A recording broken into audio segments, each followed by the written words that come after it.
नमस्कार. Scams and reality चॅनलमध्ये आपले स्वागत आहे. प्रशासनामध्ये होणारे घोटाळे आणि सर्वसामान्यांवर होणारा अन्याय या संदर्भात आवाज उठवण्यासाठी आपण नियमित व्हिडिओ तयार करत असतो. ते तुम्हाला पाहिजे असतील तर खाली सबस्क्राईब बटन दिले आहे, ते दाबा आणि नोटिफिकेशनची घंटी दाबा. तर आजचा विषय आपला आहे शिक्षक भरती जी सुरू आहे त्यातील समस्या संपल्या का. मित्र हो, सध्या शासनाने 50,000 पदांची शिक्षक भरती सुरू केली होती, परंतु परीक्षा होऊन 1 वर्ष झालं.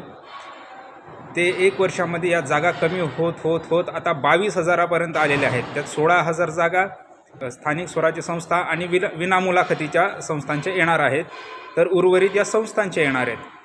तर या समस्या संपल्या का.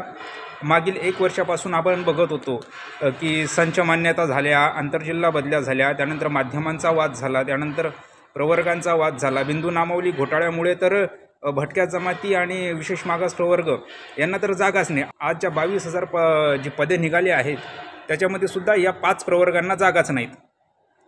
तर या प्रवर्गांना जागा देण्यासाठी शासन कुठला प्रयत्न करत आहे या संदर्भात आपल्याकडे अजूनसुद्धा अधिकृतपणे माहिती मिळालेली नाही. वास्तविक एवढा मोठा घोटाळा या जिल्हा परिषद आणि स्थानिक स्वराज्य संस्था असतील किंवा खाजगी संस्था असतील यांनी एवढा मोठा घोटाळा करून ठेवला आहे की शासनाने तातडीने दखल घेऊन हा बिंदू नामावली घोटाळा दूर करण्यासाठी चौकशी समिती स्थापन करून आतापर्यंत या भटक्या प्रवर्गांना न्याय दिला पाहिजे होता. परंतु शासनाला हे काहीही करायचं नाही असंच सध्या तरी चित्र दिसत आहे. तर मग या समस्या संपल्या का. आपण आता बघत आहोत, आजच्या अनेक वर्तमानपत्रात सुद्धा बातम्या आलेल्या आहेत की आजपासून जाहिरात येणार, उद्यापासून जाहिराती येणार, प्रिफरन्स जनरेट होतील वगैरे वगैरे. पण माझ्या मते आज जाहिराती जरी नाही आल्या, उद्या किंवा परवा या 2-3 दिवसामध्ये जाहिराती पण येतील आणि या आठवड्याभरात प्राधान्यक्रम सुरू पण होतील आणि पुढील 15 दिवसामध्ये प्राधान्यक्रम भरलेसुद्धा जातील जर काही अडचणी आल्या नाहीत तर आजपर्यंत काय काय अडचणी आल्या आपण बघूया. आंतरजिल्हा बदली झाली डिसेंबर जानेवारीमध्ये. त्यानंतर जिल्हा अंतर्गत बदल्याची प्रक्रिया अजूनसुद्धा सुरू झालेली नाही किंवा सुरू आहे पण अजून एवढ्या धीम्या गतीने सुरू आहे. त्यानंतर साधन व्यक्तीचा वाद झाला. वास्तविक शिक्षक भरतीमध्ये साधन व्यक्तीचं काहीच काम नसतानासुद्धा साधन व्यक्ती हे पद घालण्यात आलं मुद्दा म्हणून. आता शासनाने केलं की प्रशासनाने केलं. आता शिक्षक भरतीमध्ये शासनावर आपण आरोप करू शकत नाही, कारण इथं सर्व कर्ते करविते हे प्रशासनातील अधिकारी आहेत की जे ते भ्रष्टाचार करून म्हणा किंवा कुठल्या तरी चुकीच्या मार्गाने त्यांना पैसा मिळाला किंवा काहीतरी मिळालं असेल त्यामुळे काहीतरी चुकीचे मुद्दे घालण्याचा प्रयत्न करतात आणि शिक्षक भरती लांबवण्याचा प्रयत्न करत असतात. राजकारणी लोकांचं या भरतीमध्ये त्यांना काही कळत नाही, वास्तविक शिक्षण मंत्र्यालाच काही कळत नाही, तर ते अधिकारी त्या शिक्षण मंत्र्याला चुकीची माहिती देत असतात. त्यानंतर टेट फ्रॉडचा मुद्दा आला होता मागे की काही लोकांनी काय केलं होतं, 2-2, 3-3 लाख रुपये देऊन TET परीक्षा जी होती ती उत्तीर्ण झाले होते. तर ते कोर्टामध्ये चाललं, त्याची चौकशी झाली, बरेच काही घोटाळे बाहेर निघाले आणि त्यानंतर या टेट फ्रॉड लोकांनासुद्धा या भरतीमध्ये समाविष्ट करून घ्यावं म्हणून कोर्टामध्ये अजून केस सुरू झाली आणि कोर्टाने न्याय यांच्या बाजूने दिला की जे लोक गुन्हेगार आहेत महाराष्ट्र राज्यामध्ये, ज्यांनी TET परीक्षेमध्ये बोगस म्हणजे चुकीच्या पद्धतीने ते परीक्षा पास झाले, परंतु त्यांचं तर प्रमाणपत्र रद्द होणार आहे, त्यांना त्याद्वारे भरतीमध्ये सहभागी नाही होता येणार.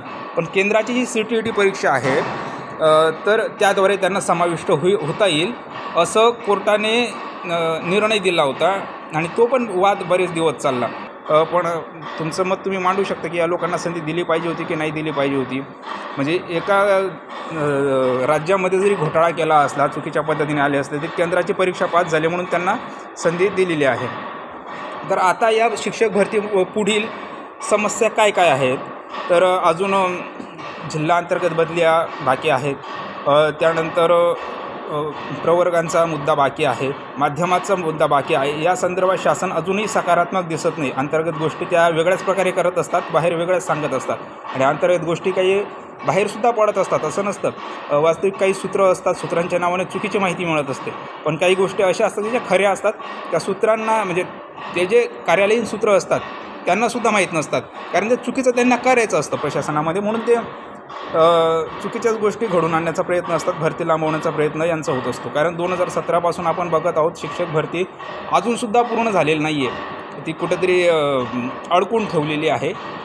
आज 5-6 वर्ष होत आली, अजून 1 वर्ष होईल की नाही माहीत नाही. कारण असे चुकीचे GR शासन काढत असतं किंवा शासनाला काढायला लावलं जात असतं. कोणामार्फत? तर प्रशासनातील उच्चस्तरीय अधिकारी जे असतात शिक्षण विभागामध्ये बसलेले, ती बांडगुळं.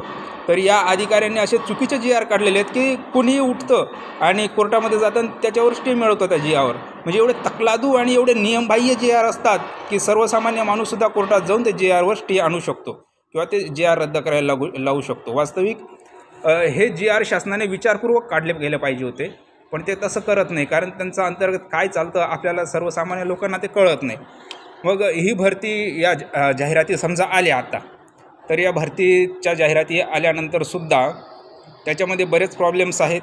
बिंदू नामावलीचा घोटाळा अजून दुरुस्त झालेला नाही. ते शासनाचे सूरज मांढरे वगैरे चुकीची माहिती देत असतात की आम्ही 10% जागा कपात केल्या वगैरे वगैरे वगैरे. आता त्या कशासाठी कपात केल्या, का केल्या, आता उमेदवारांना माहिती देण्यासाठी, लोकांना माहिती देण्यासाठी वेगळी असते, पण प्रत्यक्षात त्यांचं वेगळंच काहीतरी चाललेलं असतं. म्हणून आपण कुठल्याही अधिकाऱ्यावर, शिक्षक भरतीच्या बाबतीत शिक्षण खात्यातील अधिकाऱ्यांवर सुद्धा विश्वास ठेवावा की नाही ठेवावा असा प्रश्न, असा संभ्रम नेहमीच उमेदवारांमध्ये असतो. त्याच्यामुळे त्या 10% जागा कपात केल्या आणि त्या मार्फत त्या जागा देतीलच याची कुठलीही शाश्वती नाही. जसं आपण 2017ची भरती अजून पूर्ण झालेली नाही हे बघत आहोत. त्यामुळे ही भरती दुसरा टप्पा कधी होईल, काय होईल, त्यासाठी टेट होईल, नाही होईल, यासाठी त्यांनी काय विचार केलेला आहे आपल्याला त्या संदर्भात काहीच माहीत नाही. पण एवढं मात्र निश्चित आहे की पहिल्या टप्प्यामध्ये या 22,000च्या वरती काहीतरी जागा येणार आहेत. त्या 22,000 जागांची जी निवड प्रक्रिया होणार आहे ती आचारसंहितेच्या पूर्वी तर अजिबात नाही होणार. जूनमध्ये सर्वांना नियुक्त्या एकत्रितपणे मिळतील. मग दुसरा टप्पा जूनमध्ये होणार का? तर मला तरी असं वाटतं की मेमध्ये दुसरा टप्पा होणार आहे आणि दुसरा टप्पा आणि पहिल्या टप्प्यात जे नियुक्त झालेले शिक्षक आहेत सर्वांना एकाच वेळेस नियुक्ती जूनमध्ये 15-20 जूनच्या आसपास दिली जाईल. कदाचित उशीर झाला तर 15 जुलैच्या आसपास ही भरती प्रक्रिया जाऊ शकते. पण जुलैमध्ये बरेच जण शाळेमध्ये असतील हे मात्र नक्की. अजून एक संस्थांच्या नोंदणी आहेत, बऱ्याच संस्थांनी मुद्दामून नोंदणी केलेली नाहीत. त्या संदर्भात आपण एक नवीन व्हिडिओ तयार करणार आहोत.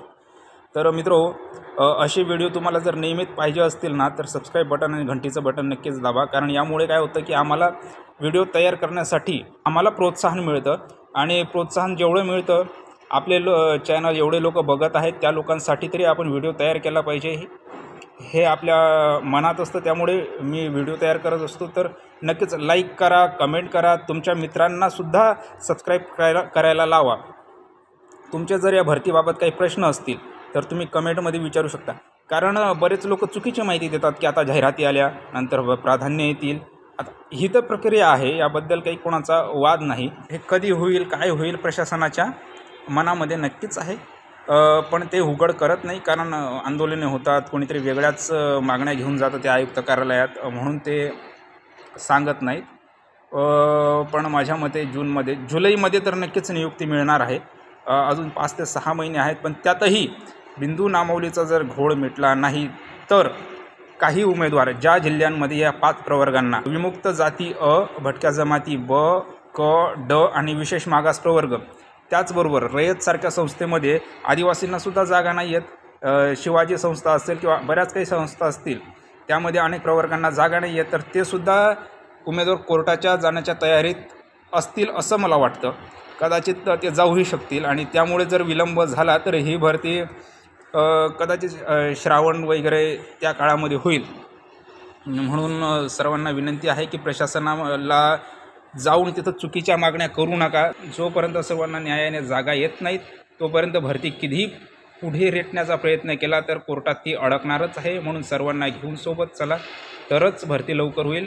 नाहीतर जेवढा लवकर करण्याचा प्रयत्न कराल, जेवढी गडबड कराल आणि फक्त आम्हीच लागू आणि दुसरे गुणवत्ताधारक आमच्यापेक्षा जास्त गुण असणारे ते लागले नको पाहिजेत, कारण त्यांच्या प्रवर्गांना जागा नाहीत, असं जर कोणाला वाटत असेल, चुकीच्या मागण्या घेऊन गेले तर भरती लांबणार आहे निश्चित. आणि अधिकारी, आता सूरज मांढरेच्याबद्दल तर काय बोलावं, हे दत्ता शिंदे वगैरे हे लोक तर जातीवादी आहेत, यांच्याबद्दल बोलणं म्हणजे चुकीचंच आहे. कारण या लोकांना न्याय वगैरे या गोष्टींची काही घेणं देणं नाही. ते आता 10% कपात केला हे त्यांचं स्पेसिफिक उत्तर असतं, पण भरोसा ठेवावा असं यांनी आजपर्यंत काही केलेलं नाही. नाशिकमध्ये सूरज मांढरे असताना त्यांनी काय काय केलेलं आहे बऱ्याच लोकांना, जिल्हा परिषदेशी संबंधित असलेल्या लोकांना माहिती आहे. त्यामुळे कोणावर किती विश्वास ठेवावा, प्रशासनात अधिकारी असल्या म्हणजे खूप चांगलेच आहेत असं काही नसतं.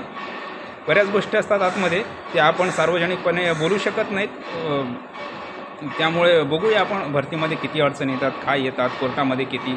आता तर एक व्यक्ती तर असंही बोलला होता की कोर्टाला आम्ही विकत घेऊ म्हणे.